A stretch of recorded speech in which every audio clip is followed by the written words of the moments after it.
All right, today we are going to talk about how quickly can you qualify for a home loan after coming out of either Chapter 7 or Chapter 13 bankruptcy. We're going to go ahead and get started right now. Hey everyone, my name is Nick Good. I'm your Dallas-Fort Worth real estate agent. And if this is your first time watching one of our videos, please go ahead, hit that subscribe button down below or shoot us an email with whatever topics that you want me to cover. Today, I am joined by Michael DeBacker, aka Mortgage Mike, and he's going to talk with us more about how to get qualified for a home loan if you're coming out of bankruptcy or if you're currently are in bankruptcy. So we're going to get this interview started right now.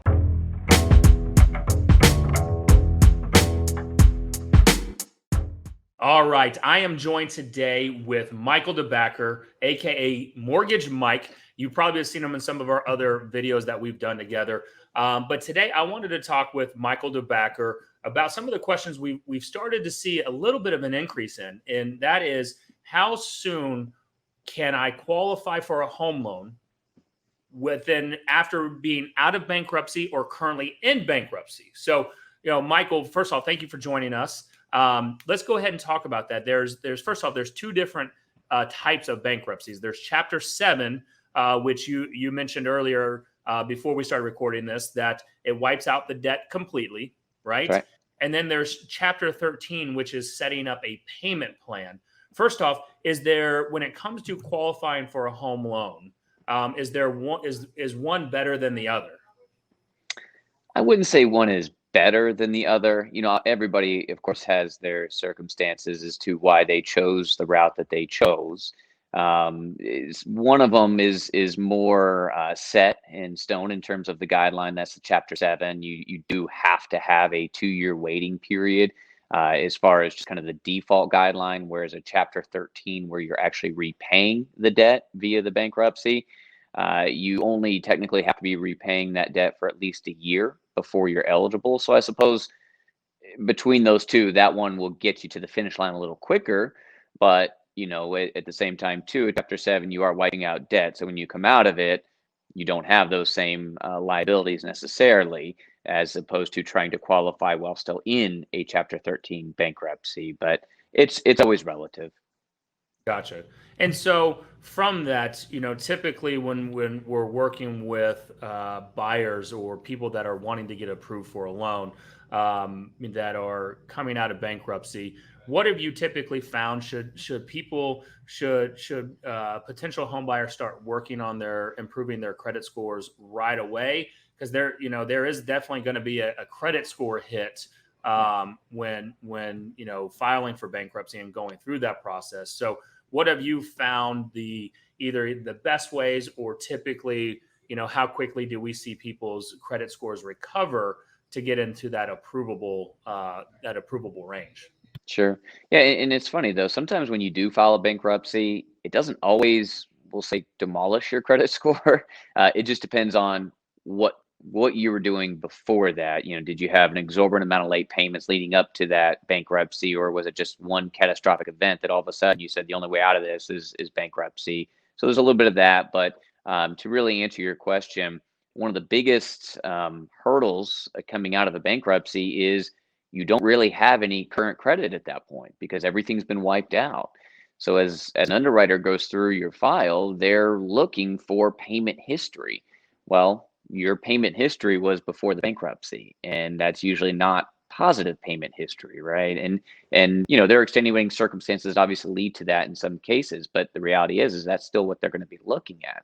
So the thing I can suggest, and I understand if someone is scorned on having credit cards because of what they just went through, but the reality is the best thing for them is to try to open up another line of credit or 2 lines of credit, because you have to begin showing payment history to give yourself the best opportunity to at least qualify with the best rates and offers and things like that, and really reestablishing credit. There's always outside the box opportunities, but that's usually more money out of pocket. Again, could be more expensive interest rates and things like that. So reestablishing credit is very important. I know it can be tough mentally, but you got to get back on the horse after those events. Right. And so reestablishing credit, do you find it best to use like the secured credit cards where you have you put up $500 and then you have a line of credit on that credit card for up to $500 and being able to use that way, you don't get yourself back into trouble. And at the same time, you start reestablishing and building those credit scores.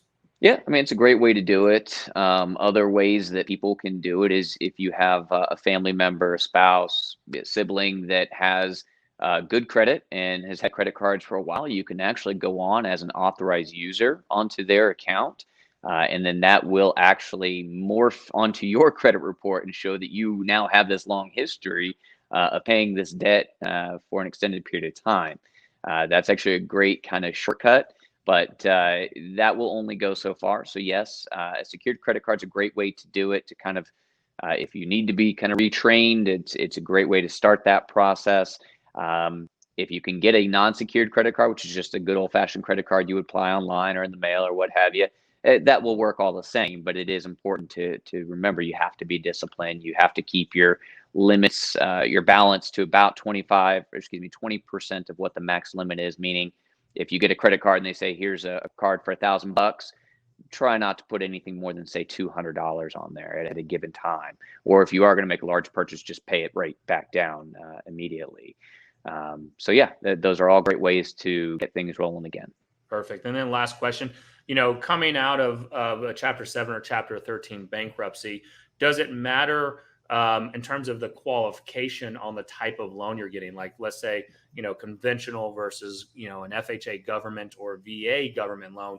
Is there different restrictions on what you could be approved for depending on the loan product?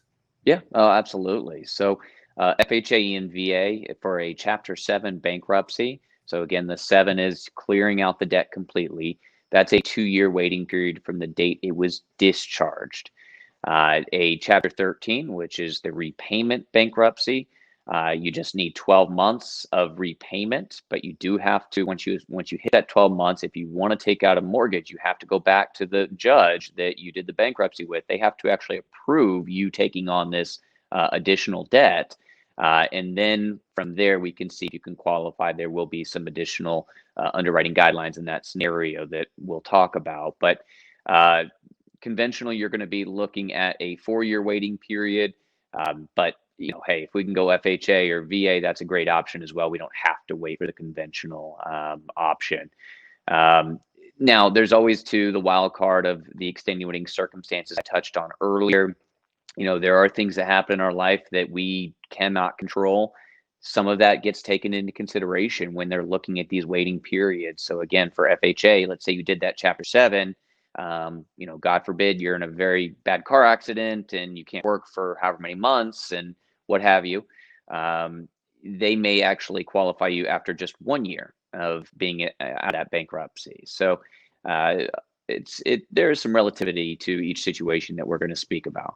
Perfect. So it sounds like if someone's going through this or they've just come out of bankruptcy, or maybe you've been out a couple of years and you're not unsure of where your credit scores are, then they definitely need to reach out to you first, right? No doubt. So the best place they can go is finding you at mortgagemike.us. Is that the best place? That's right. Mortgagemike.us. So Michael, I definitely appreciate your time today. Guys, look, if you're looking to either buy, sell, or invest in real estate here in the Dallas-Fort Worth real estate market, go ahead, give us a call at 972-215-7653, or just go to our website, thegoodhometeam.com. You can search for every available home for sale that's on the MLS at that site, thegoodhometeam.com, all in Dallas-Fort Worth. So if you have any more questions, please drop them down below or shoot us an email. We'll be happy to have Michael answer any more questions here in the future. And we look forward to helping you when it comes time to buy, sell, or invest in real estate.